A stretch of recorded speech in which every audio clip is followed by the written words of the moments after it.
At the base of the cliff, at around 7:30 a.m., Lieutenant Eichner sent out a message by radio. Praise the Lord, it signified that the Rangers were on top of the cliff. At 7:45 a.m., Colonel Rudder moved his command post up to the top, establishing it in a crater on the edge of the cliff. Captain Block also climbed a rope to the top and set up his aid station in a 2-room concrete emplacement. It was pitch black and cold inside. Block worked by flashlight in one room, using the other to hold the dead. Sergeant South remembered the wounded coming in at a rapid rate. We could only keep them on litters stacked up pretty closely. It was just an endless process. Periodically I would go out and bring in a wounded man from the field, leading one back and ducking through the various shell craters. At one time I went out to get someone and was carrying him back on my shoulders when he was hit by several other bullets and killed. The fighting within the fortified area was chaotic. Germans would pop up here and there, fire a few rounds, then disappear back underground. Rangers could not keep contact with each other. Movement meant crawling. There was nothing resembling a front line. Germans were taken prisoner, and so were some Rangers. In the observation post, a few Germans held out despite repeated attempts to overrun the position. The worst problem was the machine gun on the eastern edge of the fortified area, the same gun that had caused so many casualties on the beach. Now it was sweeping back and forth over the battlefield. Whenever a Ranger tried to move, Rudder told Lieutenant Verrier to eliminate it. Vermier set out with a couple of men. They moved through the shell craters and had just reached the open ground where the machine gun could cover them when they ran into a patrol from F Company on the same mission. Once they ran out of shell holes and could see nothing but 200-300 yards of open ground in front of them, I was overwhelmed with the sense that it would be impossible to reach our objective without heavy losses. The heaviest weapon the Rangers had was a bar, hardly effective over that distance. Fortunately, orders came from Rudder to hold up for a moment. An attempt was going to be made to shoot the machine gun off the edge of the cliff with guns from a destroyer. This had not been tried earlier because the Shorefire Control Party, headed by Captain Jonathan Harwood from the Artillery and Navy Lieutenant Kenneth Norton, had been put out of action by a short shell, but by now Lieutenant Eichner was on top and had brought with him an old World War I signal lamp with shutters. He thought he could contact the destroyer with it. Rudder told him to try. Eichner had trained his men in international Morse code on the signal lamp, with the idea that they might need it. I recall some of the boys fussing about having to lug this old outmoded equipment on D-Day. It was tripod-mounted, a dandy piece of equipment with a telescopic sight and a tracking device to stay lined up with the ship. We set it up in the middle of the shell hole command post and found enough dry cell batteries to get it going. We established communications and used the signal lamp to adjust the naval gunfire. It was really a lifesaver for us at a very critical moment. The destroyer banged away at the machine gun position, and after a couple of adjustments, the 5-inch guns blew it off the cliffside. Eichner then used the lamp to ask for help in evacuating the wounded. A whaleboat came in, but could not make it due to intense German fire. The Rangers were cut off from the sea, with the Veal Draw still firmly in German hands. They were getting no help from the land side. With the radios out of commission, they had no idea how the invasion elsewhere was going. The Rangers on Point du Hoc were isolated and had taken about 50% casualties. A short shell from the British cruiser Glasgow hit next to Rudder's command post. It killed Captain Harwood, wounded Lieutenant Norton, and knocked Colonel Rudder off his feet. Lieutenant Verrier was returning to the command post when the shell burst. What he saw, he never forgot. The hit turned the men completely yellow, as though they had been stricken with jaundice. It wasn't only their faces and hands, but the skin beneath their clothes and the clothes themselves were yellow from the smoke of that shell. It was probably a coloured marker shell. Rudder recovered quickly and, angry, went out hunting for snipers, only to get shot in the leg. Captain BL treated the wound. Thereafter, Rudder stayed in his command post more or less, doing what he could to direct the battle. Verrier remarked that the biggest thing that saved their day was seeing Colonel Rudder controlling the operation. He still cringed at recalling the pain Rudder must have endured trying to operate with a wound through the leg and the concussive force he must have felt from the close hit by the yellow-coloured shell. He was the strength of the whole operation. On his return trip in 1954, Rudder pointed to a buried blockhouse next to his command post. "We got our first German prisoner right here," he told his son. "He was a little freckle-faced kid who looked like an American. I had a feeling there were more of them around, and I told the Rangers to lead this kid ahead of them. They just started him around this corner when the Germans opened up out of the entrance, and he fell dead right there, face down with his hands still clasped on the top of his head." Out by the paved road, the fighting continued. It was close quarters, so close that when two Germans who had been hiding in a deep shelter hole jumped to their feet, rifles ready to fire, Sergeant Petty was right between them. Petty threw himself to the ground, firing his bar as he did so, but the bullets went between the Germans, who were literally at his side. The experience so unnerved them that they threw their rifles down, put their hands in the air, and called out, "Kamerad! Kamerad!" A buddy of Petty's, who was behind him, commented, "Ed, dry hell, Elrod. That's a good way to save ammunition. Just scare them to death." In another of the countless incidents of that battle, Lieutenant Jacob Hill spotted a German machine gun behind a hedge just beyond the road. It was firing in the general direction of some hidden Rangers. Hill studied the position for a few moments, then stood up and shouted, "You bastard sons of ... You couldn't hit a bull in the arse with a bass fiddle." As the startled Germans spun their gun around, Hill lobbed a grenade into the position and put the gun out of action. The primary purpose of the Rangers was not to kill Germans or take prisoners, but to get those 155mm cannons, the tracks leading out of the casemates, and the effort the Germans were making to dislodge the Rangers. By 8:15 a.m. there were about 35 Rangers from Companies D and E at the perimeter roadblock. Within 15 minutes, another group of 12 from Company F joined up. Excellent soldiers, those Rangers, immediately began patrolling. There was a dirt road leading south inland that had heavy tracks. Sergeants Leonard Lamel and Jack, thought the missing guns might have made the tracks. They set out to investigate. At about 250 metres, 1 kilometre inland, Lamel abruptly stopped. He held his hand out to stop, and half whispered, "Jack, here they are. We found them. Here are the goddamned guns." Unbelievably, the well-camouflaged guns were set up in battery, ready to fire in the direction of Utah Beach, with piles of ammunition around them, but no Germans.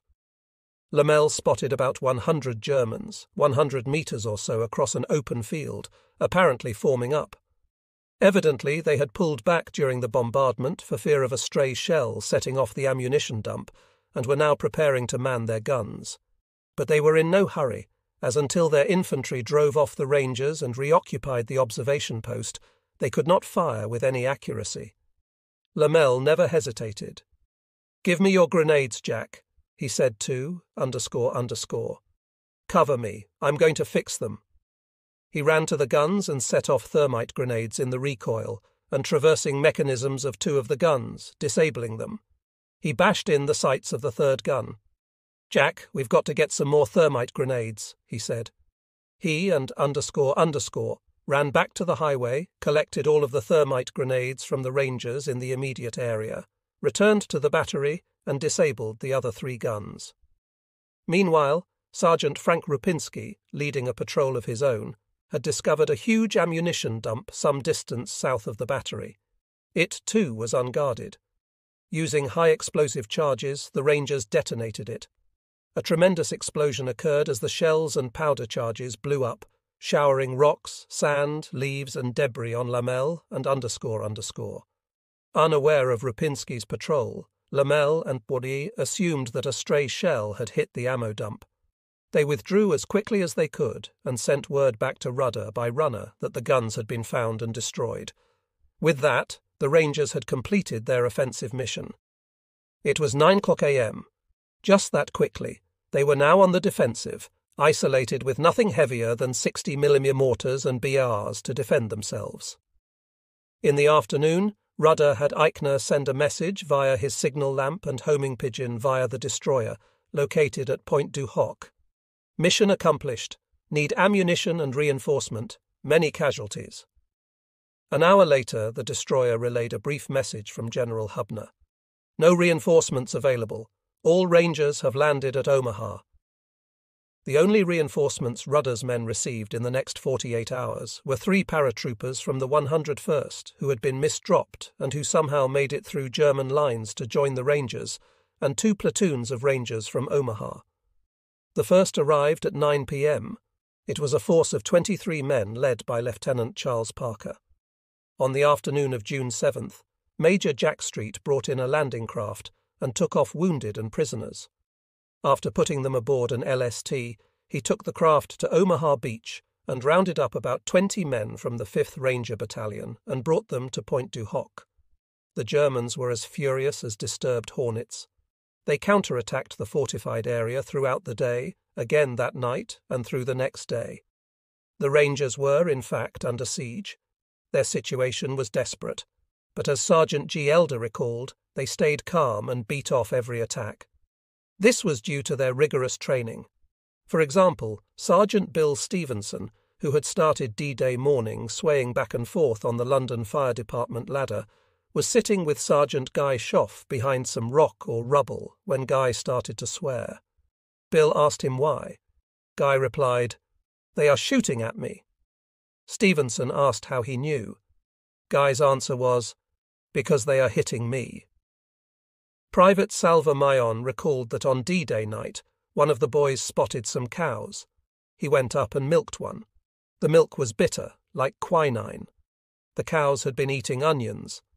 Lieutenant Verrier said he could still distinctly remember when it got to be 12 o'clock that night, because June 7th was his birthday. He felt that if he made it until midnight, he would survive the rest of the ordeal. It seemed like some of the fear left at that time. The Rangers took heavy casualties.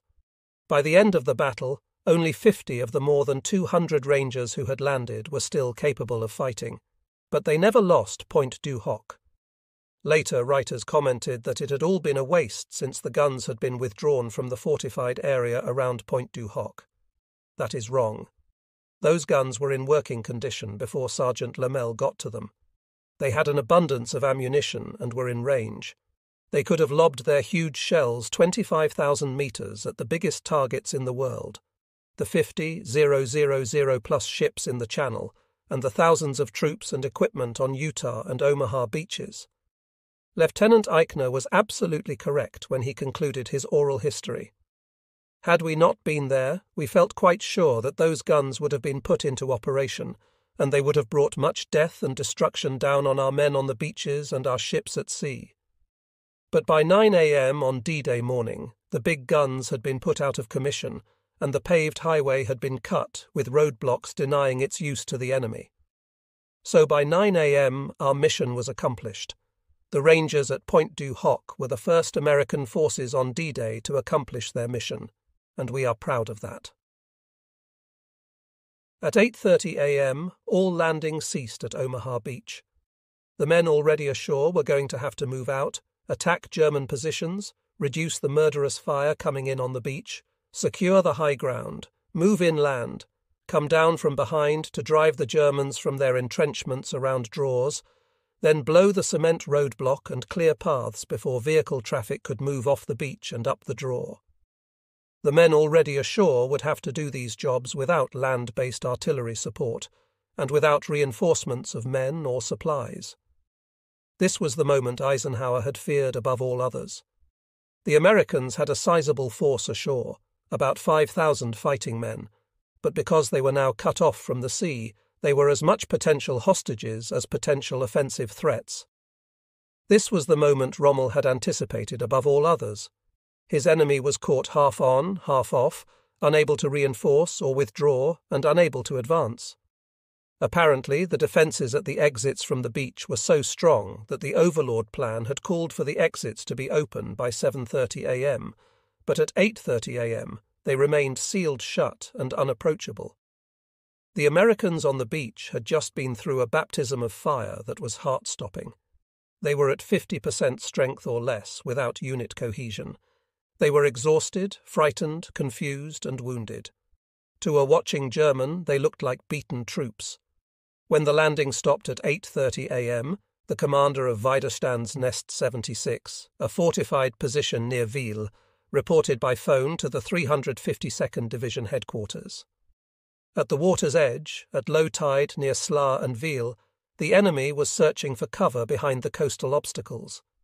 A great many vehicles, including 10 tanks, stood burning on the beach. The obstacle demolition squads had given up their activity. Debarkation from the landing boats had ceased, and the boats were drifting farther seaward. The fire from our strongpoints and artillery was well placed and had inflicted considerable casualties among the enemy. A great many wounded and dead lay on the beach. From above, the view was grim. Offshore, the scene was similar. The half-tracks, jeeps and trucks that had survived the difficulties of getting close enough and unloading under artillery fire found themselves on a narrowing strip of sand with no open exits through the impassable shingle embankment. Sailors could see the vehicles immobilized by engine trouble or artillery hits. Those capable of movement were stuck in a hopeless traffic jam, setting targets for German artillery and mortar fire. Even as the landings ceased, individuals and groups were moving off the beach and up the bluff between the Wiel and El Mula exits. Others began to follow, supported by the destroyers and the surviving tanks on the beach, but mainly they were on their own. As always in war, the infantry, this time including engineers, Coast Guard artillery observers, CBS, and other specialists acting as ad hoc infantry, faced war at its cutting edge, where it is most shocking, dangerous, and decisive. The most extreme experience a human being can go through is being a combat infantryman, and nowhere in World War II was the combat more extreme than at Omaha in the early morning hours of June 6th. The 116th Regiment and the 5th Ranger Battalion, along with 2 companies from the 2nd Rangers, experienced war at its most horrible, demanding, and challenging. They were on the right half of the beach. The 116th was a Virginia National Guard outfit, part of an ordinary infantry division, while the 5th Ranger Battalion was an elite all-volunteer force. How they responded to this crisis, with the fate of Omaha Beach and perhaps the invasion as a whole at stake, testified to the marvelous job General Marshall and the old regular Army officers and non-coms had done in turning these children of the Depression into first-class fighting men. Private Felix Branham remarked at the end of his oral history, "I've heard people say we were lucky. It wasn't luck. When we landed on Omaha Beach, we were well trained, we had good leaders, and the Lord God Almighty was with us, and that's all I can say." Branham also observed, "Each one of us had our own little battlefield. It was maybe 40, 50 yards wide. You might talk to a guy who pulled up right beside me, within 50 feet, and he got an entirely different picture of D-Day. This was certainly the case on both the right and left flanks. Going up the bluff was often a lonely experience. Captain Robert Walker went a third of the way up before he found a dead soldier from the 116th and was able to arm himself with an M1 and protect himself with a helmet. At this point he could not see anyone from the 116th and realized he was alone and completely on his own. Walker decided to go to the top and proceed to the regimental assembly point at Wiel. He passed many dead bodies, all facing forward. Near the top he heard groans nearby. Investigating, he found a German soldier with a severe wound in his groin. The German cried out for water. Walker replied in German that his canteen was empty. The German told Walker there was a spring just over there. Sure enough, Walker found a delightful spring-fed pool with clear water. He filled his canteen and brought water to his enemy before continuing his own odyssey looking for Germans to kill. Walker returned to the spring, refilled his canteen, and went back to the wounded enemy soldier to fill his canteen cup. The wounded German was the only soldier from either side Walker saw on his climb up the bluff. His isolation was unusual, possibly unique. Although few men saw any Germans until they got to the top of the bluff, most came up with buddies in small groups. As soon as they got over the seawall and the flat and began to climb, they discovered they were in the safest place on Omaha Beach. The defilade and smoke from grass fires provided some coverage because they were between exits. They were in an area not as heavily defended as the draws. The German trenches were dug at angles to shoot flanking fire at the beach, not directly downward. There were folds and irregularities in the bluff to use to advantage. Fire support for the advancing Americans, other than their handheld weapons, came from tanks and destroyers. The tanks were leading a hard life. They were caught on the sand between high water and the embankment, unable to get over the shingle to the beach, flat open targets for enemy guns. Still, they kept firing. One tank maintained its fire until the rising tide drowned out its cannon. The 741st Tank Battalion report on D-Day noted that the tanks continued to fire on targets of opportunity during the infiltration of the infantry, which was moving directly forward, making an assault on the bluff behind the beach. Due to the fact that Exit Easy 3, which was to have been used as an exit from the beach by both infantry and tanks, was still in enemy hands and commanded by several artillery pieces, consisting mostly of 88 mm guns, the infantry was forced to make their direct approach under the protecting fire of tank weapons. Major Sidney Bingham of the 2nd Battalion, 116th, said that the tanks saved the day. They shot the hell out of the Germans and got the hell shot out of them. The same was true of the destroyers. Between them, the tankers and the sailors knocked out pillboxes as targets of opportunity, making it possible for the infantry to get up the bluff. But it was the infantry who had to do it. Someone had to set an example to get the men started, that someone could be a general officer, a colonel, a major, a company commander, a platoon leader, or a squad leader. Medic Cecil Breeden remembered, "When I got to about where the 29th Memorial now stands, Colonel Canam, Colonel John Mehta, and some other officers had set up a command post. Canam was shot through the hand. I fixed it. A man came along looking for a non-com, saying there was a sniper up there. Mehta said that he wasn't a non-com, but would he do? They both left, going up the hill, bearing to the left. General Cota was an inspiration. After leading a group to the base of the bluff and almost getting blown away by a barrage of mortar shells, he led a column of men up the bluff. They moved slowly, following in Cota's footsteps for fear of mines. Those mines imposed considerable delay in every sector. No one charged up the bluff. The Americans moved up cautiously in single file. Cota's group finally reached the top of the bluff. Above Hamop Pret, a small group of beach villas blasted away. By now, about midway between Ville and Sloron, Germans in trenches and behind hedgerows immediately brought Cota's force under cross-interlocking bands of machine gun fire. Cota arranged the men into ad hoc fire and maneuver teams. He had one team lay down a steady stream of covering fire against the German positions and led others in a series of short rushes across the open fields. Dumbfounded by such aggressiveness, the Germans fled. This may have been the first effective American infantry attack in the campaign in northwest Europe. Cota came upon the dirt road that ran parallel to the beach and turned right toward Ville. There was very little fire in Ville. The Americans met their first French civilians. There was no celebration, hardly an exchange of greetings. Mostly the Frenchmen and Americans stared at each other as the Americans moved through the village. On the west side of Ville, Cota sent some rangers who had joined him in the direction of Pant du Hoc. They encountered stiff resistance when their attack bogged down. Cota hastened to the front of the column and assisted the platoon leader in the disposition of his forces. The SE Company of the 116th, one of the few to fight intact on D-Day, came into Ville. The men of the company remembered Cota walking down the narrow main street, twirling a pistol on his index finger like an old West gunfighter. "Where the hell have you been, boys?" he asked. Colonel Canam came up. Cota sent him east towards Sloron with orders to help clear the bluff so that others could climb up it. Then Cota, accompanied by his aide Lieutenant Shea and 4 riflemen, prepared to start down the Ville draw, still held by the Germans. Texas was pounding away with her 14-inch guns at the cement roadblock at the mouth of the draw. Shea recalled that the concussion from the bursts of these guns seemed to make the pavement of the street in Ville actually rise beneath our feet in a bucking sensation. As Kota set off, Shay remarked that he hoped the firing would lift. Kota said he hoped not.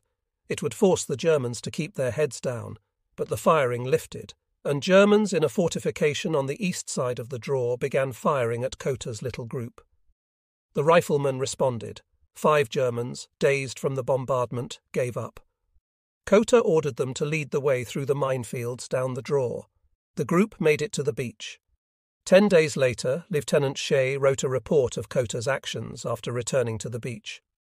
General Kota, though under constant sniper and machine gun fire from the high ground beyond the beach, progressed eastward along the beach, hearing and reorganizing tank units, engineer demolition units, supplies of demolitions, bulldozers, and generally directing units suffering from the initial confusion of landing under fire, so that their efforts could be effectively bent toward the establishment of the beachhead. Despite the shelling from Texas, the concrete wall in front of the draw still blocked the movement of vehicles inland. "Can you blow up that anti-tank wall at the exit?" Kota asked an engineer. It was 14 feet thick at the base, 12 feet high, and 6 feet thick at the top. "We can, sir, just as soon as the infantry cleans out those pillboxes around there," the colonel replied. "We just came down through there," declared Kota. "There's nothing to speak of there. Get to it." But the engineers did not have any TNT. Kota saw a bulldozer down the beach piled high with explosives. He turned to a group of soldiers huddled at the seawall and demanded, "Who drives this thing?" No answer. "Well, can anyone drive the damn thing?" Still no answer. "They need TNT down at the exit," Kota said. "I just came through there from the rear. Nothing but a few riflemen on the cliff, and they're being cleaned up. Hasn't anyone got guts enough to drive it?" A soldier stepped forward. "That's the stuff!" Kota called out. The engineers blew the wall, but by no means did that open the draw. Engineers needed more bulldozers to clear an approach from the beach, to clear the rubble from the wall, to clear the mines, and to fill in the anti-tank ditch. They got to work. Kota was accosted by a sailor whose LCT had been destroyed. Brandishing a rifle, he asked, "How in hell do you work one of these? This is just the goddamn thing that I wanted to avoid by joining the Navy, fighting like a goddamn foot soldier." He started working his way up the bluff. Many men moved out on their own. Lieutenant Henry Seitler was one of them. Seitler, a forward observer for the 9th Air Force, had no radio and no specific assignment. He picked up a rifle and some grenades and became an infantryman. "I remember," he said in his oral history, and then paused. He apologized. "Pardon me if I stop every once in a while. These things are so very real. Even after all these years, I can see it again in my mind, just like it was happening right now." I went to the seawall and stuck my head up between machine gun bursts to see what was going on. I looked right into the eyes of a young American. He was dead. His eyes were wide open. He was blonde, crew-cut. I thought about his mother. Looking back down the beach, Seitler noticed that Jerry would deliberately shoot the medics. "I think that the hottest place in hell is reserved for the man that would do that." Turning back to face the bluff, Seitler crossed the seawall and began to make his way to high ground after dragging some wounded GIs off the beach. Private Harry Parley found an opening in the barbed wire. A few men had already gone through, and he could see them picking their way up. As I started up the slope, I saw the white tape marking a safe path through the mines. I also saw the price paid to mark that path. A couple of GIs had been blown to death, and another was being attended to by a medic. As I passed, I could see that both his legs were gone, and tourniquets were being applied. In the weeks that followed, I was to see much worse, but that particular memory remains with me still. As Parley neared the top, a destroyer commenced firing at a pillbox on the crest. I remember foolishly standing about 40 feet below and watching in amazement at the power and accuracy of the Navy fire landing just above me. It was like sitting in the very first row of a movie, looking up at the screen. Parley traded his bar for an M1 with another GI. He wanted more firepower, and I wanted less weight to carry. Finally reaching the top, I found an area entirely devoid of vegetation, marked by shell craters, and covered by a maze of trenches, dugouts, and firing positions used by the Germans earlier in the morning. Parley also saw his first enemy soldiers, 2 prisoners, hands on heads, being passed back down the slope. They were Asians. In general, the OST soldiers in Wehrmacht uniforms tended to surrender as soon as GIs got near them. They were mainly in the trenches, while ethnic Germans inside concrete fortifications tended to fight on. Captain Sink, Colorado of Headquarters Company 116th, landed at 8 a.m. just east of Le Moulin Draw. The beach had its share of the dead, the dying, the wounded, and disorganized. Headquarters Company was supposed to be at the Ville Draw. Sink's orders were to proceed up that draw to the village to set up a regimental command post and assembly area. But Sink took one look and decided that lateral movement on the beach through the masses of men, equipment, and heavy fire was out. He made an instant decision to breach the wire obstacles in his front, wade the swamp, climb the bluff, and proceed to Ville along the dirt road. The regimental adjutant declined to accompany Sink. He took out his entrenching tool and started to dig in on the beach. Sink went ahead. After wading through the swamp, Sink and Lieutenant Kelly found a path up the bluff.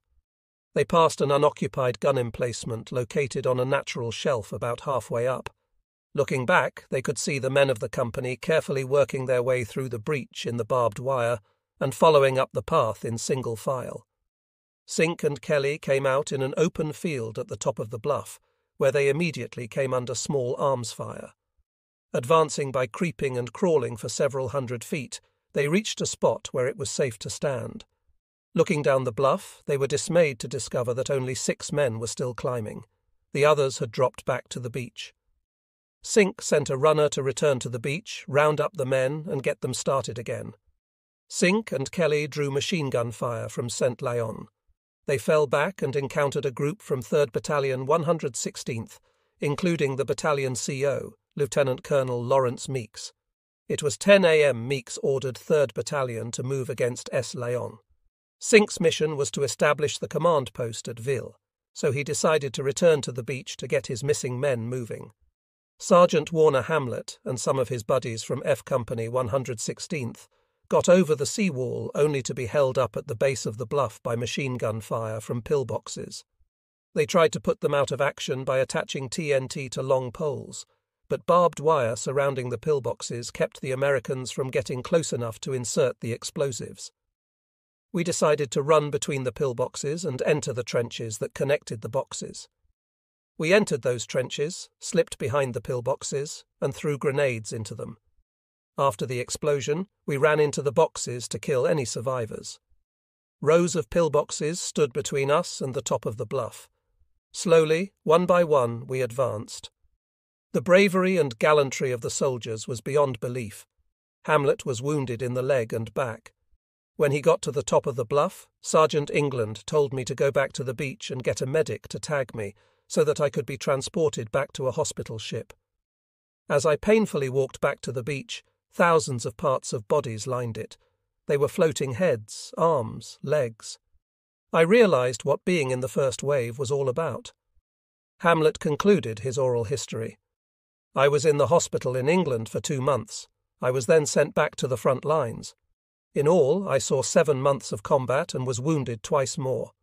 I would do it all over again to stop someone like Hitler. I am Warner H. Hamlet. Companies A and B of the 2nd Rangers, along with the 5th Ranger Battalion, had alternate missions. If they got word by 7 a.m. from Colonel Rudder, "Praise the Lord" was the signal indicating that the 2nd Rangers had possession of Pointe du Hoc. They were to go in there and provide reinforcements. If they did not get the message, they were to go in at Dog Green and Dog White, proceed up the Ville Draw, turn right, and go overland to the aid of their comrades at Pointe du Hoc. Lieutenant Colonel Max Schneider of the Rangers was in command. He delayed making his landing decision as long as possible. By 7:15 a.m. he could delay no longer. His craft were midway between Pointe du Hoc and Ville. Schneider had to choose. Captain John Ryan, Colorado of Headquarters Company 5th Rangers, wrote in a memoir, "Emotion ran high to go in and assist the 2nd at the point, but our orders under the plan were to shift to Ville. If the message was not received, and shift we did, it was a critical and wise decision. The Rangers provided badly needed support for the 116th at Viville, and Rudder's men would soon accomplish the mission at the point on their own. Shortly after the craft made their turn toward the beach, Schneider got the message sent from Rudder's command post, "Praise the Lord." It came too late. Schneider was already committed. Companies A and B of the 2nd Rangers hit the beach first. Private Jack Keating was in a company. He recalled that as his LCA approached the beach, Texas was firing right over our little old boat. Every time she fired, it almost lifted our boat out of the water. The LCA came in at the boundary between Dog Green and Dog White, just east of the Ville Draw. No one had landed at that spot yet, and it was still free of fire. The CO of A Company, Captain Dick Merrill, called out, "Fellows, it's an unopposed landing." The ramp was dropped, and the Germans began firing. In the first few minutes in the water, Keating said, "I will never forget as long as I live. There were machine guns, rifle fire, mortar fire, 88S, and God knows what else, and it felt as though every German was aiming at me." It took Keating a half hour to make his way to the beach. "It's not like in Hollywood," he commented. "The actors jump into the water, and in 3 seconds they're charging up the beach. Well, it isn't like that." When he finally struggled ashore, Keating got behind a tank with 2 buddies. We got behind the engine to get some heat back into our bones and had our first cigarette on French soil. After catching his breath, he realized, "Now there's only one way to go, baby, and that's you got to go in." As he moved across the beach, his musette bag was ripped open by a burst of machine gun fire. It ruined my cans of plums and peaches, my bars of candy, my K-rations, cigarettes. Everything was ruined. On the beach, Keating encountered a captain from the 116th who had been shot in the head and twice through the chest, and he was still alive. He asked Keating if he would take him to the aid station down the beach. Keating said, "There's only one way I can do it. I'll crawl. You get on my back and I'll crawl." It was about 100 yards down the beach. Keating finally got him there. Colonel Schneider observed the landing efforts of the 2 companies. He saw that it was a disaster. Captain Ryan commented, "Schneider was battle-wise. He wasn't about to waste his battalion in a fruitless assault, so he made his second decision. He ordered the British crews to move east, parallel to the beach, until he found the relatively quiet Omaha Dog Red Beach. There our 2 columns did by the right flank, and our assault was on." Sergeant Victor Fast was Schneider's interpreter. In his view, Colonel Schneider's presence of mind and shrewd calculations, a Ranger mind working, not afraid to make a decision, saved a multitude of lives, maybe hundreds. The 2 companies from the 2nd Rangers had taken casualties almost as bad as the companies from the 116th, but the 5th Rangers got to the seawall with only 6 casualties out of some 450 men. Lieutenant Francis Dawson of D Company described his experience. The skipper made an abrupt turn to the left, and a tremendous wave hit the craft. We were lifted over several obstacles. Then the ramp opened, and I was out. 5 days on ship had taken its toll on my legs. After standing for several hours with the sea pounding, my legs just would not move fast enough. But he made the seawall, which at that spot was constructed of wooden timbers, and sent a runner to inform Lieutenant George Miller, D Company CO, where his... When Captain Ryan landed, he was met with a dismaying sight. Obstacles everywhere, wounded and dead lying in the sand, the crack of machine gun fire passing by, puffs of sand where bullets hit, and the awful 20mm anti-aircraft cannon shells bursting overhead. Artillery shells exploded around them. Despite the chaos, Ryan was able to trot ashore. Later, he was amazed to find that he had lost only 1 man from his company. At that moment, I realized no one had left that part of the beach. The Rangers had landed on a sector with assault teams of the 116th, whose men were shell-shocked, leaderless, unorganized, and gripped by fear. Some of the Rangers were also affected. Ryan pointed to the seawall and called out to Ranger headquarters. Simultaneously, he tried to get his lifebelt off, but couldn't. His radio man, cringing with fear, was told to cut it off. Once the man complied, neither Ryan nor the radio man was afraid again. I had seen, in my first minute of combat, what showing a complete lack of fear could do for your men. Another factor in the recovery was that the men cringing at the seawall were confused, exhausted, and shell-shocked. They were in the wrong sectors with none of their leaders present and did not know what to do. However, when given specific assignments and told to carry them out, most men got a grip on themselves and went on to do their duty. Although the 5th Rangers had a much easier time landing around 7:45 a.m. compared to the 116th's experience at 6:30 a.m., things were still dire. As LCIs followed the Rangers' LCA to Dog White, German artillery began pounding the beach. Ryan saw an LCI ramp get hit by an 88 just as the flamethrower man stepped onto it. Instantly, the boat was engulfed in flames. Father Joe Lacey was on the beach tending to the wounded. Described by one ranger as a small, old, fat Irishman, Lacey had insisted on coming along on the transport on the night of June 5th. 6, despite rangers' doubts about his ability to keep up. He had told the rangers, "When you land on the beach and you get in there, I don't want to see anybody kneeling down and praying. If I do, I'm going to come up and boot you in the tail. You leave the praying to me and do the fighting on the beach." Men saw Father Lacey go to the water's edge to pull the dead, dying, and wounded from the water, putting them in relatively protected positions. He prayed for them and with them, giving comfort to the wounded and dying, a true man of God. When Lieutenant J. Emphy reached the seawall, he could only hear German fire and thought the invasion had failed, with all other Americans killed or captured.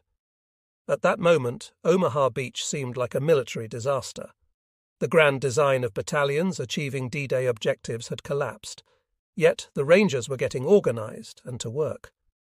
Captain Ryan saw an old sergeant set up a .30 caliber water-cooled machine gun on a tripod.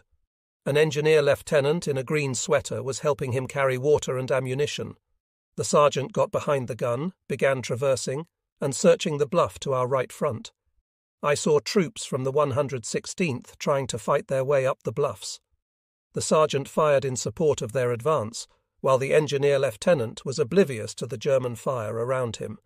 He yelled down at the troops huddled against the seawall, frightened and doing nothing. "You guys think you're soldiers to no avail." General Cotter came down the beach in the Hollywood version, calling out, "Rangers lead the way!" and off they charged. In reality, the battlefield noise was such that he couldn't be heard 10 feet away. What he did was move from group to group. The first he encountered included Ryan, who recognized him. Cotter's son was a West Point classmate of Ryan's. Cotter reported the location of Colonel Schneider's command post and encouraged individuals and small groups to move out on their own, saying, "Don't die on the beaches. Die up on the bluff if you have to die, but get off the beaches or you're sure to die." To Ryan he said, "You men are Rangers, and I know you won't let me down." Cotter found Schneider at his command post. According to one witness, Cotter said, "We're counting on you Rangers to lead the way." Schneider's interpreter, Sergeant Fast, remembered Cotter saying, "I'm expecting the Rangers to lead the way." Whatever Cotter's exact words, the Rangers adopted the motto, "Rangers lead the way," which was well earned. However, it should be noted that the Rangers did not feel they needed a push from Cotter to lead.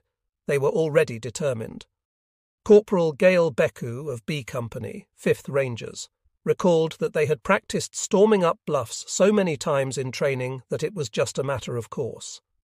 He and a private set a Bangalore torpedo under the barbed wire, blew gaps, and started up, encountering little opposition. The German forward positions had been pulling back to prepare rear positions. Meanwhile, German artillery concentrated on the follow-up landing craft, making it worse on the beach than when we landed.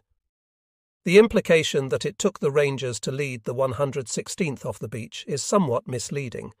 The first organised company to the top at Ville was Company C, 116th. By the time the Rangers landed, many individuals from the 116th had already gone up. The 116th men still at the seawall came from companies decimated in the first wave. Although they seemed helpless, they were just waiting for direction and equipment. When the Ranger platoon leaders started moving, they joined in. As Captain Ryan crossed through the gap in the barbed wire with his men, he saw little Tony Volo, the smallest man in the battalion, lying across a ruined pillbox with his trousers down, having his gluteus maximus treated for a bullet wound. He had been shot by a single bullet at such an angle that it had 4 separate bullet holes in his butt. The men enjoyed ribbing him as they passed. Lieutenant Dawson and his platoon from D Company, 5th Rangers, reached the top, then turned parallel to the beach and began moving along the crest, shooting or throwing grenades down on the Germans in the trenches below him. Captain Ryan's headquarters company was held up by machine gun fire. Dawson saw the German firing position 75 metres away on the military crest of the bluff, manned by 2 soldiers. Dawson motioned for his bar man to come forward, but the German machine gunners spotted the movement, turned on him and killed him. Dawson retrieved the bar and attacked the German position, firing from the hip. The 2 terrified Germans jumped out of the pillbox and fled up the bluff. Dawson cut them down, which freed Ryan to move on. Ryan encountered heavy smoke from a brush fire. When a man called out, "Captain, can we put on our gas masks?" Ryan doubted it was necessary, but reluctantly gave permission. As the smoke thickened, Ryan decided to put on his own mask. He removed his helmet, put it between his knees, and ripped open the cover of the gas mask bag, only to find he had forgotten about the apple and orange inside, which bounced down the bluff. He put on his mask, took a deep breath, and nearly suffocated because he had forgotten to pull the plug that allowed air to come through. After a few gasps of smoke, he put the mask back on correctly. Furious with himself, he kept the mask on for a bit longer as a punishment.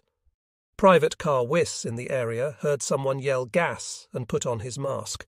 Noticing the cracked edge of his facepiece and the smell of only grass smoke, he discarded his gas mask, which he vowed never to carry again for the rest of the war. As Colonel Schneider's headquarters group went up the bluff, they encountered German prisoners coming down. Schneider told his interpreter, Sergeant Fast, to find out what he could from them. Although Fast had no training, he proved to be a natural. He selected the youngest, most timid-looking German prisoner and informed him, "You are going to tell me what I want to know." Fast then told the prisoner to relax. "For you, the war is over," and made threats. "You have 3 choices. Tell me nothing, and I'll send you to the Russians. Give me information, and if you leave any doubt in my mind that you're telling the truth, I'll turn you over to my Jewish buddy standing here next to me, and he'll take you behind that bush. Or tell me what you know, convince me you're telling the truth, and I'll send you to America for a good life until the war is won, and then you can go home." The prisoner confirmed seeing American and British bombers overhead earlier that morning. He indicated the positions of minefields, hidden fortifications along the bluff, and confirmed there were no German troops in Ville, though many were stationed inland. Schneider's headquarters group and other rangers reached the top, facing an open field and a maze of hedgerows. Germans with machine guns fired from behind the bushes. Private West was furious, questioning where the Air Force bombardment was that was supposed to clear the area. The Army's official history states that the penetrations of the beach defences made between 8 a.m. and 9 a.m. represented a definite success achieved by determined action in the face of great difficulties. About 600 men, mainly from Company C, 116th, and the Rangers, made it to the top. However, they had no radios, heavy weapons, tanks, supporting artillery, or means to communicate with the Navy. All exits were still blocked. The beach was jammed with immobile vehicles and taking heavy artillery fire. The reserve regiments were not coming ashore. The 116th and the Rangers were still on their own, moving toward the Germans in the hedgerows, encountering fire and attempting to outflank positions. As Colonel Canham reached the top shortly after 9 a.m. and set up his command post, he found Rangers and 116th elements scattered across the field ahead. Some headed for the coastal road to Ville, some engaged in firefights with Germans in the bushes. The situation was far from under control. A victory had not yet been won, but there was now a sizable American force on top of the bluff. Though the battle for Omaha Beach had not gone according to plan, thanks to men like General Cotter, Colonel Schneider, Colonel Canham, Captain Ryan, Lieutenant Dawson, and numerous others, disaster had been averted. General Bradley wrote 3 decades after D-Day that Omaha Beach was a nightmare. Even now it brings pain to recall what happened there on June 6, 1944. He added, "I have returned many times to honour the valiant men who died on that beach. They should never be forgotten, nor should those who lived to carry the day by the slimmest of margins. Every man who set foot on Omaha Beach that day was a hero." Bradley's command post was a 20-by-10 steel cabin built for him on the deck of the cruiser USS Augusta. The walls were dominated by Michelin motoring maps of Normandy. There was a plotting table in the centre of the room, with clerks at typewriters along one side. However, Bradley was seldom there. He spent most of the morning on the bridge, standing beside Admiral Alan G. Kirk, the Western Naval Task Force commander. Bradley had cotton in his ears to muffle the blast of Augusta's guns, and binoculars to his eyes to observe the shore.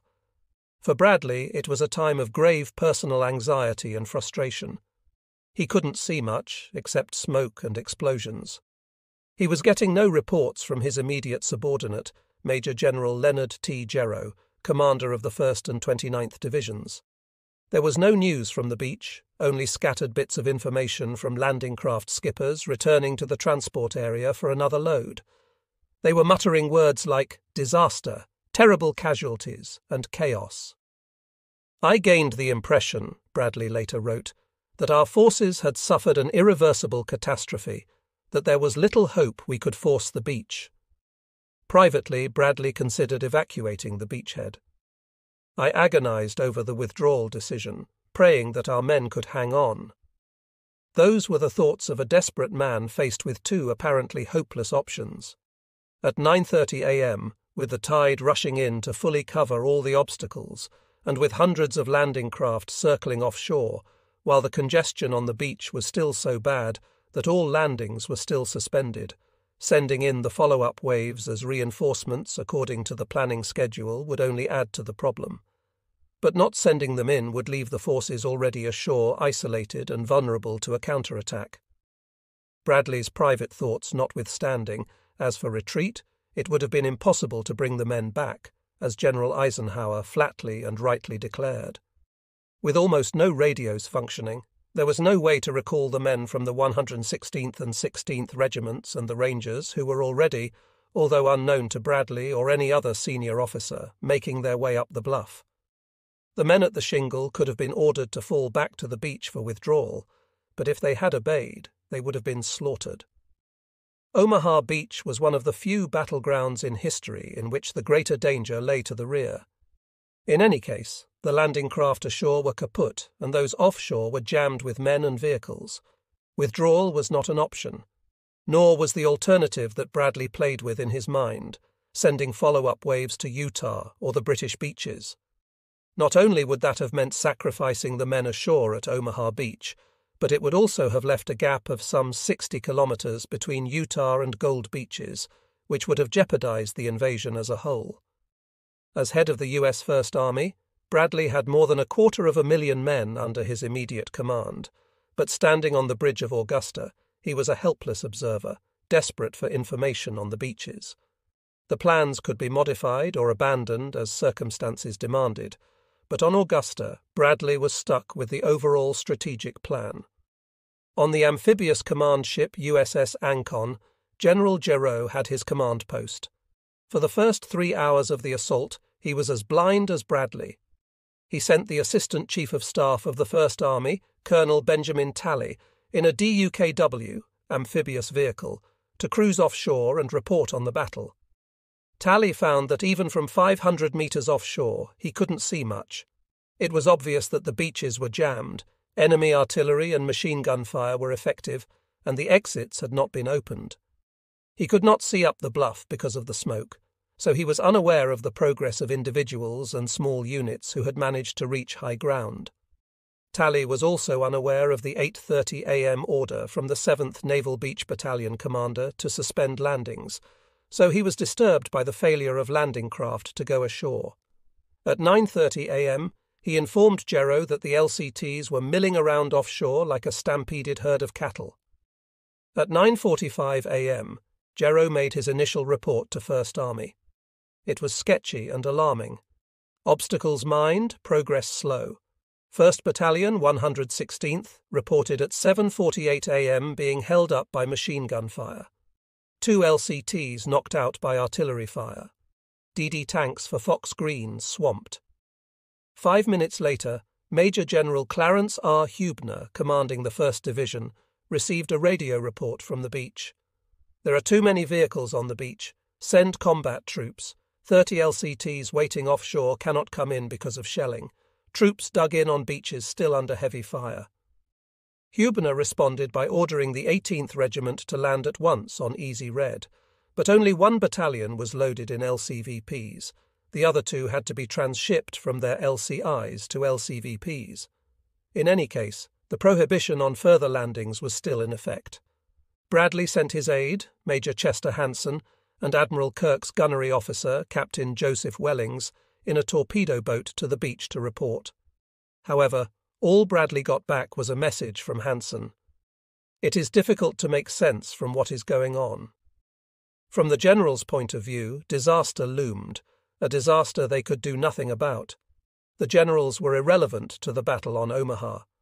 The situation was so bad that the evacuation of the wounded was toward the enemy, perhaps a unique occurrence in military history. Up when H reached the shore, I was breathing heavily with excitement, my eyes darting in all directions, looking, waiting, seeing. It was quite bewildering. He started thinking straight immediately. H ordered Hendrick to drive back into the water and then to turn the M15 into firing position. He began to blaze away with his 37 mm gun, aiming at a pillbox on the west side of the E1 exit. The first 3 rounds were short. He adjusted his range setter, and the next 10 shots went directly into the porthole of the pillbox. Later that day, H drove up to the pillbox. There, lying on the parapet, was a German officer bleeding from the mouth, obviously in his last moments of life, being held by another wounded German. McNeil came running over and said, "Hass, that's your pillbox." It took my breath away. It's one thing to fight impersonally, but I was responsible for that dying German officer and the wounded men in there. I felt awful and shocked at the sight. With that kind of support, the 18th got ashore, but not without loss and not without confusion, a confusion compounded by the mislanding of the 115th Regiment of the 29th Division, which was supposed to land on Dog Red, but instead came in starting at 10:30 a.m. on Easy Red, right on top of the 18th. This caused a horrendous mix-up of men and units and imposed delays, but it put a lot of firepower on Easy Red where it was badly needed. As the 18th came ashore, it appeared to the officers that no progress at all had been made. The regimental action report declared, "The beach shingle was full of tractors, tanks, vehicles, bulldozers and troops. The high ground was still held by Germans who had all troops on the beach pinned down. The beach was still under heavy fire from enemy small arms, mortars and artillery. Captain, later Major General, Al Smith was executive officer of the 1st Battalion, 16th Regiment.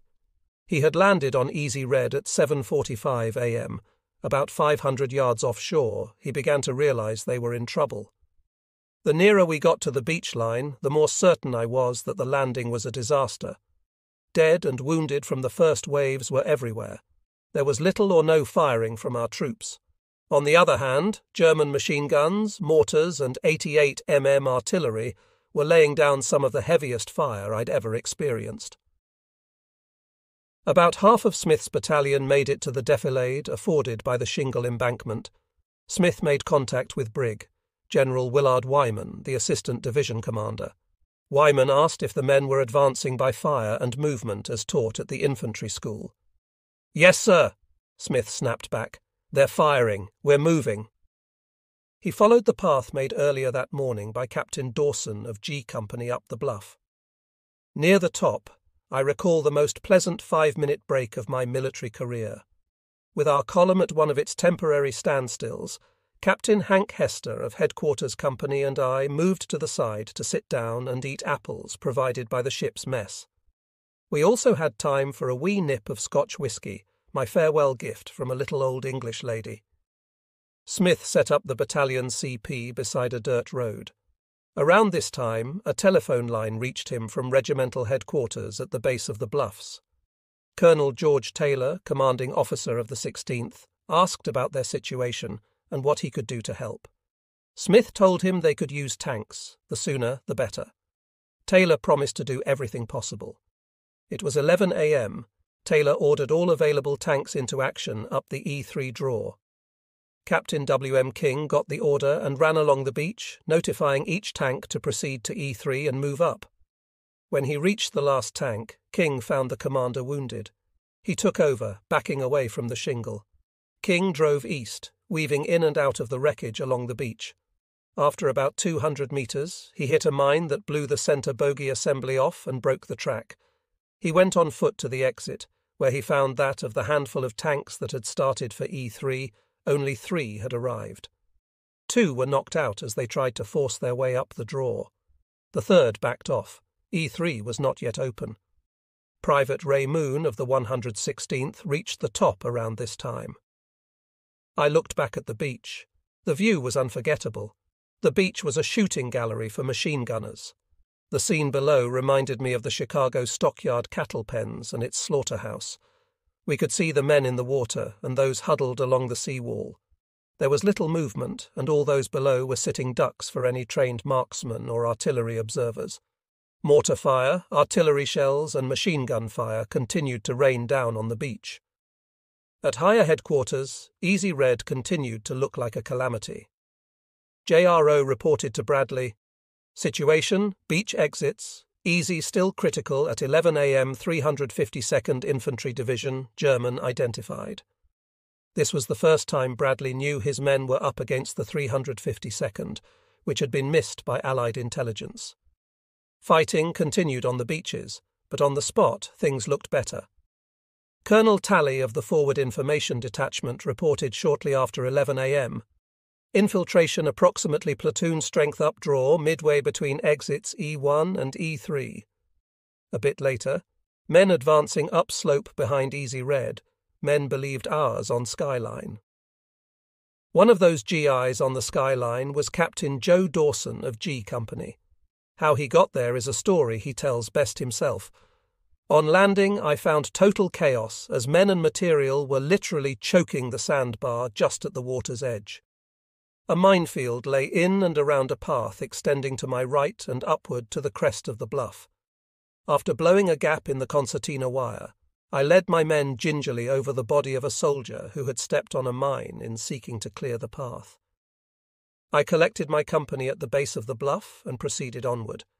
Midway toward the crest, I met Lieutenant Spaulding. I proceeded toward the crest, asking Spaulding to cover me. Near the crest, the terrain became almost vertical, affording complete defilade from the entrenched enemy above. A machine gun nest was busily firing at the beach, and one could hear rifle and mortar fire coming from the crest. I tossed 2 grenades aloft, and when they exploded, the machine gun fell silent. I waved my men and Spaulding to proceed as rapidly as possible, and I then proceeded to the crest, where I saw the enemy moving out toward the E3 exit and the dead Germans in the trenches. To my knowledge, no one had penetrated the enemy defence until that moment. As soon as my men reached me, we debouched from that point, firing on the retreating enemy and moving toward a wooded area. This became a battleground extending all the way into town. In an analysis of how he became the first American to reach the top of the bluff in this area, written in 1993, Dawson pointed out, "The Battle of Omaha Beach was first, deadly enemy fire on an exposed beach where total fire control favoured the defender, and we were not given any direct fire support from the Navy or tanks. Second, the poor German marksmanship is the only way I could have made it across the exposed area, because I could not engage the enemy, nor even see him, until I reached the machine gun. Third, the fortunate ability to control my command both in landing together and debouching up the bluff together as a fighting unit. Fourth, our direct engagement with the enemy caused him to cease the concerted small arms, machine gun, and mortar fire with which he was sweeping the beach below. While Dawson moved on Civile, Spaulding went to the right, west, towards Es-Laurent. Spaulding spread his men over an area of some 300 metres and advanced. They spotted a German machine gunner with a rifleman on each side, firing down on the beach from their dugout. Sergeant Streak shot the gunner in the back, and the rifleman surrendered. Spaulding interrogated the prisoners, but they were ethnic Germans and refused to give any information. With the prisoners in tow, Spaulding moved west. "We were now in hedge and orchard country," he told Sergeant Forrest Pogue of the Army's Historical Division in a February 1945 interview. "We crossed through 2 minefields, no one was lost.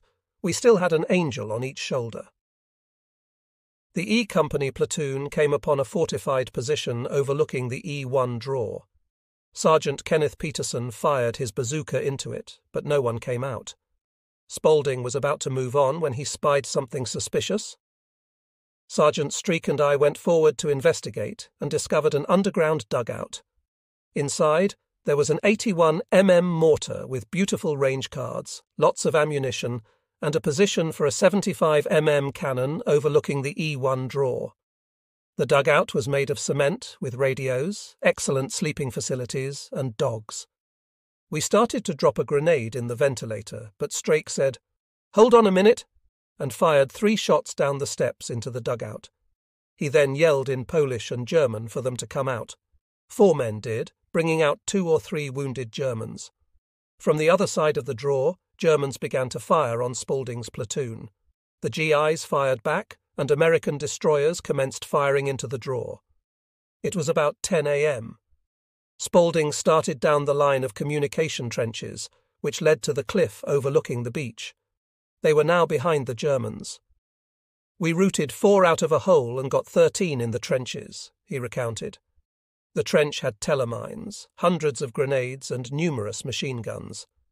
Spaulding inspected the trenches and admitted, "I did a fool thing." He had lost his carbine when he landed, picked up a German rifle, only to discover he didn't know how to use it, and traded it to a soldier for another carbine. But he failed to check the carbine. "In the trenches, I ran into a kraut and pulled the trigger, but the safety was on. I reached for the safety catch and hit the clip release, so my clip hit the ground. I ran about 50 yards in nothing flat. Fortunately, Sergeant Peterson had me covered, and the German put up his hands. That business of not checking guns is certainly not habit-forming." Spaulding tried to use the 81 mortar, but no one in his platoon could operate the German weapon. Meanwhile, he sent 19 German prisoners back to the beach, guarded by 2 of his men. He told them to turn the prisoners over to anyone who would take them, and ask where the rest of E Company was located. He set off his last yellow smoke grenade to let the American destroyers know that he had possession of the fortification because their fire was getting dangerously close. By about 10:30 a.m., Lieutenant Hutch and 9 enlisted men caught up with Spaulding. "I was very glad to see them," Spaulding told Pogue. Hutch brought word that Spaulding should change his objective from Saint-Léon to Seville, that is, head east instead of trying to cross the E1 draw. The terrain was flat, an area of apple orchards and hedgerows. Germans from the 352nd Division were present in company strength. The fighting took on a new form. Instead of firing from the extensive trench system on the bluff, the Germans were hidden in hedgerows. Their main weapon was the fearfully effective MG-42, which had clear fields of fire over the open fields. The inexperienced GIs found it difficult to locate enemy fire positions in terrain that offered so much cover, exacerbated by sniper fire coming from no one knew where. With no mortars, tanks, or supporting artillery, and with inadequate communication with the destroyers, the American infantrymen could hardly advance. Again and again, the E Company platoon ran into pockets of resistance in prepared positions, built around machine guns dug in along the hedgerows. When Spaulding and Hutch bypassed such positions, the platoon got split up, leading to a progressive loss of control. Still, they managed to move forward and join Captain Dawson and G Company. Dawson was experiencing similar difficulties moving on Seville. Dawson led by example and gave orders that were simple, direct, and impossible to misunderstand. I said, "Men, there is the enemy, let's go get them." Company G worked its way to within a kilometre of Seville. Dawson paused under a large oak tree. A very friendly Frenchwoman welcomed them with open arms, saying, "Welcome to France." Dawson advanced to the edge of Seville. The dominant building, as always in Normandy villages, was a Norman church built of stone, its steeple stretching into the sky. Sure enough, Dawson noted, in the steeple of the church there was an artillery observer. He dashed inside the church with a sergeant and a private. Immediately, 3 Germans inside the church opened fire.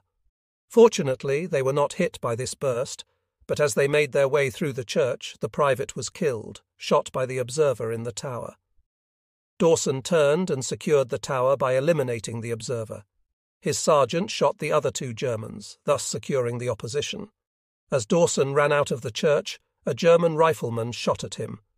Dawson fired back with his carbine, but not before the German got off a second shot. The bullet went through Dawson's carbine, shattering the stock. Fragments from the bullet went through his kneecap and leg, causing his knee to swell and leading to his evacuation the next day. Beyond the church, G Company ran into heavy fire from a full German company occupying the stone houses in Seville. These positions were all but impregnable to small arms fire. G Company got into what Dawson called a very severe firefight, but could not advance. Shortly after noon, Major William Washington, the executive officer of the 2nd Battalion, 16th Regiment, arrived, setting up a command post, CP, in a drainage ditch just west of Seville. He sent the E Company platoon to the right, south of the village. Spaulding moved out, but got separated from Dawson. Germans moved into the gap, and within 40 minutes, Spaulding's platoon was surrounded.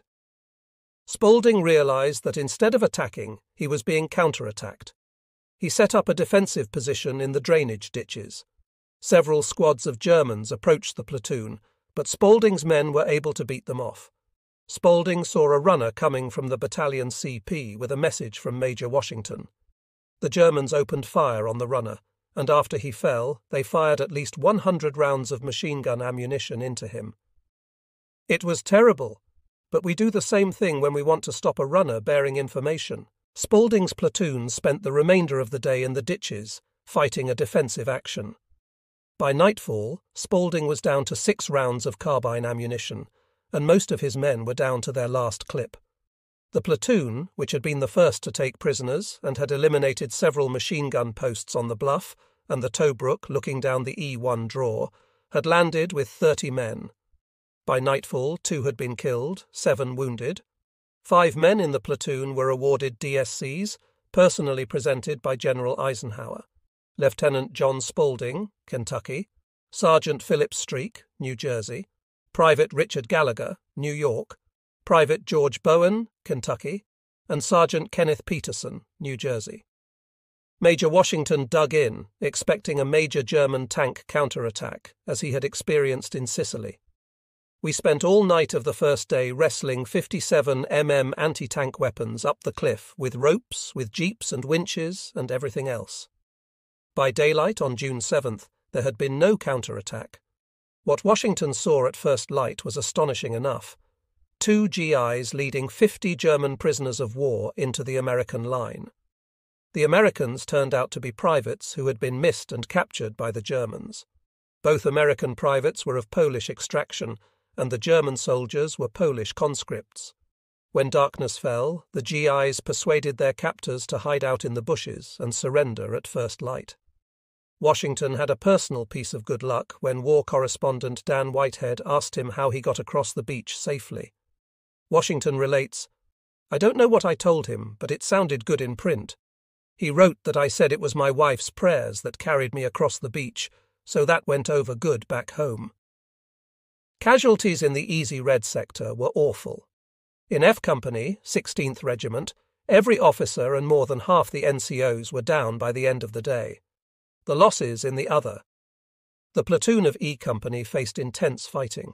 The carnage left an indelible impression on Captain Fred Hall, the S3 officer, who later recalled, "My wife and I walked Easy Red Beach in May 1982. It was soon enough to return."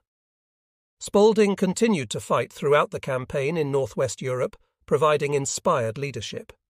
In a 1945 interview, he told Pogue that he had learned much about combat that he wished he had known on D-Day. He acknowledged his luck, stating, "Most survivors from Easy Red have a Lord was I lucky story to tell."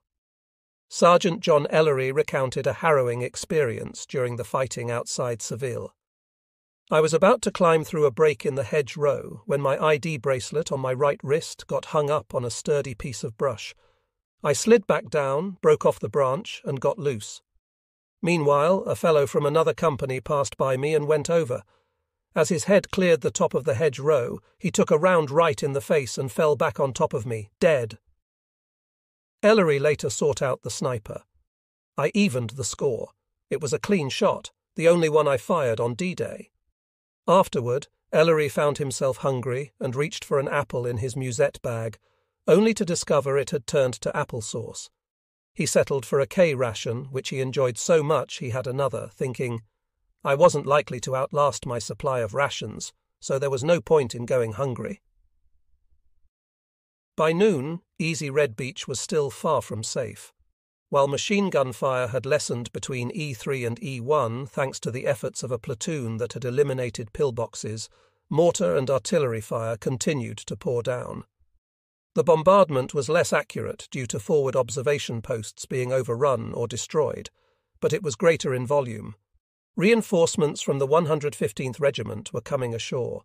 Its 1st Battalion, combat-loaded in LCVPs, landed at 11 o'clock a.m., alongside or just behind the craft carrying the 18th Regiment. However, by noon, the other 2 battalions of the 18th, loaded in LCIs, were still milling about at the line of departure. The fast-running tide made it difficult for the LCIs to avoid stranding, so they discharged their troops into LCVPs, which then shuttled them to shore. The Germans soon caught on to this and began shelling the transfer points. LCI 490, unable to connect with any LCVPs, traded its load of troops for an LCM's unwanted cargo of high explosives, which it promptly jettisoned into the sea. Private Eldon Y., a truck driver for the headquarters battery of the 1st Division Artillery, was aboard an LCT that carried 2.5-ton trucks loaded with ammunition. His craft was supposed to land at 8:30 a.m., but by 11:30 a.m. it was still circling offshore, out of range of German guns. When it finally headed toward shore, an LCT nearby was hit by an 88 mm shell, prompting the skipper to turn back. After another attempt under heavy gunfire, the skipper was ordered by a control officer with a bullhorn to land the craft and not return until it was unloaded. The skipper complied, lowering the ramp while still well offshore. The first truck drove off and sank immediately, the water far above its exhaust pipe. Despite the protests of Lieutenant W., the remaining 6 trucks followed, each sinking as the drivers swam to shore. Upon reaching the beach, W heard an incoming shell and dived into a shell hole. When it exploded, W panicked, crying uncontrollably for what seemed like hours. His buddies eventually got him behind a burned-out craft where he finally calmed down. Reflecting on that moment later, W remarked, "Since that day I've never been able to cry again. I would give anything for one good cry or one good laugh. I hurt inside, but I cannot get my emotions out." By 12 p.m., Americans from the 16th, 18th, 115th and 116th Regiments had been landing on Easy Red for 5.5 hours. Progress had been slow, especially at E3 Draw, where a traffic jam persisted, and dead and wounded were scattered along the beach and behind the seawall. However, the situation was improving. At E1, Spaulding and Dawson had neutralized the fortifications on the east side of the Draw, while Company M of the 116th Regiment contained the west side. Dozers had created a gap through the dune line east of the Draw, making it ready for vehicles to pass through. Most notably, a penetration had been made between E1 and E3 by companies E1 and G of the 16th Regiment, and Seville was under attack. By 1:09 p.m., JRO was able to make his first favourable report to General Bradley. Troops formerly pinned down on beaches, Easy Red, Easy Green and Fox Red are advancing up the heights behind the beaches. Bradley later wrote, "The situation everywhere on the beach was still grave, but our troops were inching inland. I gave up any thought of abandoning Omaha Beach." Major General Charles Gerhardt of the 29th Division later summarized the lessons learned on D-Day in 2 succinct sentences. "No reports of disaster should be allowed. They are never true." John Rayan, a 22-year-old captain with the 5th Rangers, commanded the headquarters company. Born at Fort Benning and a January 1943 graduate of West Point, Rayan loved the army, serving for 40 years and fighting in 3 wars. He retired as a permanent Major General, reflecting on his military career.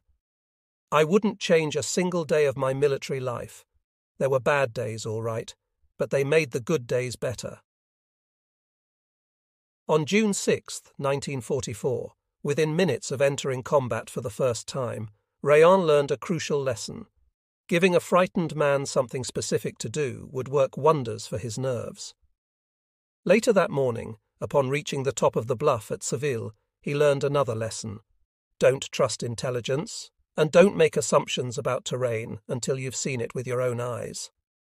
Rayan had assumed, based on maps and models of Normandy, that the French hedgerows would resemble those in England, low, compact, and designed as much for fox hunters as for barriers.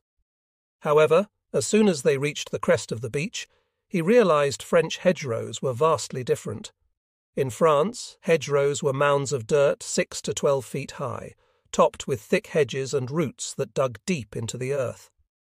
These mounds created formidable barriers, and the only way through was to climb over them, only to find themselves blocked by the thick vegetation. Rayan explained that the Germans would often dig into the back of a hedgerow, placing machine gun nests with small slits for firing, which gave them excellent protection. The Germans frequently positioned MG-42s at the corners of hedgerows, bringing crossfire to bear on anyone trying to cross through a gap. They would also pre-sight their mortar and artillery fire on the fields. Initially, the Germans allowed small squads of GIs to enter a field before cutting them down. Over time, however, the Americans adapted to hedgerow fighting, using TNT to blast holes in the hedgerows away from the gaps, sending Sherman tanks through to fire white phosphorus shells at the German positions. Steel rails, taken from beach obstacles, were welded to the Shermans to prevent them from becoming easy targets as they crossed the hedgerows. However, these tactics took weeks to develop. On D-Day itself, there were no tanks atop the bluffs. When Rayan finally established his company's command post in a field outside of Seville, the challenges of hedgerow fighting were just beginning. It came under artillery fire.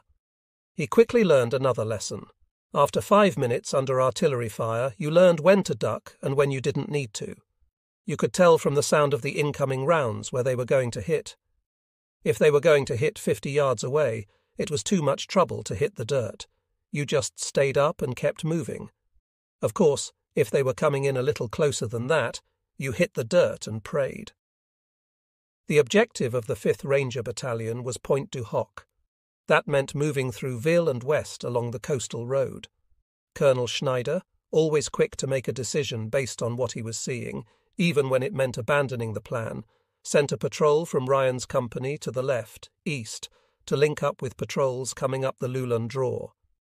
Rayan's men moved in the ditches and sunken roads between the hedgerows and ran into a patrol of one of the division troops, specifically Company K of the 116th Regiment, 29th Division, attached to the 1st Division for June 6th. It included one paratrooper from the 101st who had landed in water off Omaha Beach, and the 1st Division boys had fished him out. He was now fighting with them. The link-up was probably the first for the Americans coming up at Viville and those coming at Saint-Laurent. They cut off the Germans on the bluff between Dog Green and Easy Green beaches as well as those between the crest and the coastal road. Ryan observed that any reasonable commander should have attempted to move his troops off the beach defences and inland so they could continue to fight instead of being captured in the mop-up operations. But the Germans and the OST troops, on whom German NCOs held pistols, remained loyal to their Führer's and RLS doctrine of standing and fighting in place. Ryan felt they had to have known they were being caught in a trap, but they stayed in their trenches and pillboxes. Something similar was going on over to the west near Chile. Lieutenant Firking of the Wehrmacht, who had been directing fire on the beach through the morning, was finally blasted out of his bunker by a Sherman tank. His last message before fleeing was, "Gunfire barrage on the beach, every shell a certain hit. We are getting out." He had waited too long. His battery was out of ammunition, and he and most of his men were killed trying to escape. Other German batteries were running low on ammunition. Colonel Oker, commander of the artillery of the 352nd Division, telephoned to tell the 1st Battery that a truck with more shells was coming. "It's on its way already," he promised. It was, but it took a direct hit from a 14-inch naval shell. The explosion left nothing describable. Most Germans did not know it yet, but they had lost the battle. They had expended most of their immediately available ammunition and failed to stop the assault. Things were in reverse with landlines of communication. The Germans should have been able to move unlimited quantities of ammunition to their guns, as they had done in World War I, but Allied naval and air power had turned the Calvados coast into something like an island. This meant the Germans in the front lines would have to fight with what they had at hand. Meanwhile, the Americans should have found it difficult to supply their men ashore, as they had no ports, and everything from bullets to shells had to be brought in over water to an open beach. Yet it was the Americans who had a steady stream of reinforcements and fresh supplies coming into the battle, and the Germans could do nothing to stop them. The general German failure to fall back and regroup once American patrols had infiltrated the German line was a major mistake. Still, it had some benefits. Germans in observation posts on the bluff and crest could call in artillery fire on the beaches and keep the exits under fire as long as ammunition held out, while those in the trenches and pillboxes could continue to direct aimed fire on the beaches. But the price was far too high. Staying in place meant the Germans could not form up for concentrated counterattacks against the squads, platoons and companies that had made it to the top at a time when the GIs had no artillery support and no weapons heavier than BRs, .30 caliber machine guns and mortars. "They could have swept us off with a broom," one ranger declared, but instead the Wehrmacht soldiers stayed in their fixed defences, from which they could still kill Americans but not win the battle. They paid the price for Hitler's obsession with defending every square inch of his conquered empire, and for RLS's obsession with stopping the invasion cold on the beach. On the high ground, too, the Germans fought a strictly defensive action. Partly this was because the hedgerows were such marvellous defensive positions, but mainly it was because they were receiving few reinforcements. Even as the Americans sent wave after wave of combat infantry onto the beach and into the battle, the Germans were supposed to counterattack immediately in battalion strength.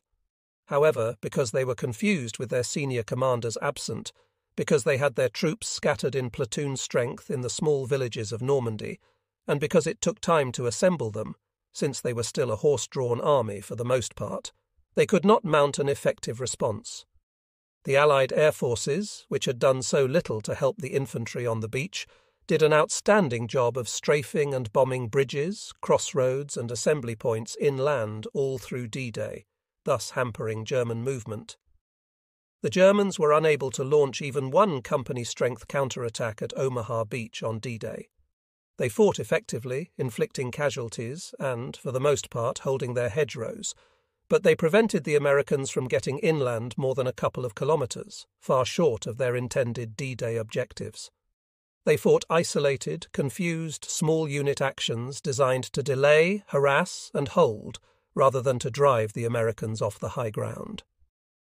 As Ryan was establishing contact with K Company, 116th, Colonel Schneider pushed the remainder of the 5th Rangers across the coastal road, intending to go around Ville to the south and head out for Point du Hoc.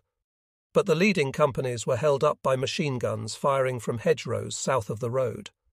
3 times Schneider tried to outflank the German positions, only to run into new ones. "We ran into the dog-honest bunch of Germans you ever did see," Private Donald Nelson recalled. "We got pinned down, and we really couldn't move." Colonel Schneider came up and wanted to know what the trouble was. "Snipers," Nelson replied. "Can't you get them?" Schneider asked. "No, sir, we can't even see them," Nelson answered. Schneider took his helmet off, put it on a stick, and eased it up. The moment that helmet got up above the hedgerow, Nelson said, the snipers started shooting at it. "That's the way we got a few of the snipers." Nelson was on the very tip of the front line. He wanted to see more, so he and a buddy crawled up on the hedgerow and took their helmets off. A 5-man German machine gun crew had set their gun right in front of them. They lay very quiet and watched as the crew set up the machine gun, pulled the slide back, and put a shell in the chamber. Nelson's buddy tapped him on the foot with his foot, and he tapped him back. They let the Germans have it. Nelson covered his buddy while he went and rolled the Germans over to see if they were all dead. They were. As the Rangers continued to extend their line to the south in an attempt to outflank Ville, Company C of the 116th Regiment moved through the village without opposition. Company B of the Rangers joined up, and the combined forces then moved west along the coastal road toward Point du Hoc. About 500 metres out of Ville, they were stopped by machine gun fire from hedgerows. For the next few hours, the Americans tried to outflank the positions, only to run into new ones. Every attempt to move across an open field was checked by German rifle and automatic weapon fire at ranges of 200–300 metres. A major problem for the Americans was keeping up the momentum of the advance. This is always a problem for an attacking force, made much worse at Omaha by the natural and inevitable tendency of the men who had made it up from the hell on the beach to the comparative quiet of the high ground to feel that they had triumphed and thus done their job for that day. In addition, they were exhausted. Furthermore, as with the paratroopers at Utah, when the men got into a village, they had easy access to wine. Sergeant William Lewis of the 116th recalled spending the afternoon of D-Day trying to get organised outside Ville. "I had liberated a big jug of wine, and we all had a drink." The residents of Ville were, of course, terrified. Pierre and Fernand Pell decided to flee to the south. On the way, they saw some soldiers crouching behind a hedgerow. Pierre Pell said it was hard to tell who they were since they did not know the Allied uniforms. Arriving close, he asked them, "English?" They answered, "No." Americans, seeing their packs of Lucky Strikes, they knew they were safe and let them go on. The absence of radios, the lack of unit cohesion, and the nature of the terrain also contributed to the inability to maintain momentum west of Ville. Individuals could set an example and lead the way up the bluff in the hedgerows, but the brave got cut down when they exposed themselves by dashing forward. "We were under observation all afternoon long," Corporal Gail Becku of the Rangers recalled. "One man moving alone would draw sniper fire, but any concentration of men would bring in the artillery and mortar rounds." They had the village secure, but outside Ville they had only fleeting glimpses of the Germans. Those who led the way off the beach and up the bluff had a much better chance than those who tried to lead on top. The men behind the seawall could see for themselves that to stay where they were was to die, that they could not fall back, and that only by following advancing columns did they have any chance at all. On top, a man crouched behind a hedgerow was safe right where he was. Isolation contributed to the loss of momentum, as it led many men to the conclusion that their groups were on their own, as was indeed often the case. From noon through the balance of June 6th, Private Harry Parley of the 116th said, "I am unable to recall chronologically what happened to me. The rest of the day is a jumbled memory of running, fighting, and hiding. We moved like a small band of outlaws much of the time, not knowing where we were, often meeting other groups like ours, joining and separating as situations arose, always asking for news of one's company or battalion. Parley related one incident from the early afternoon. He was moving along a road when he heard the characteristic clank of a tracked vehicle, then the roar of a German cannon. Terrified, he turned, ran like hell, and dove into a roadside ditch. Already there was a tough old sergeant from the 1st Division lying on his side as one would relax on a sofa.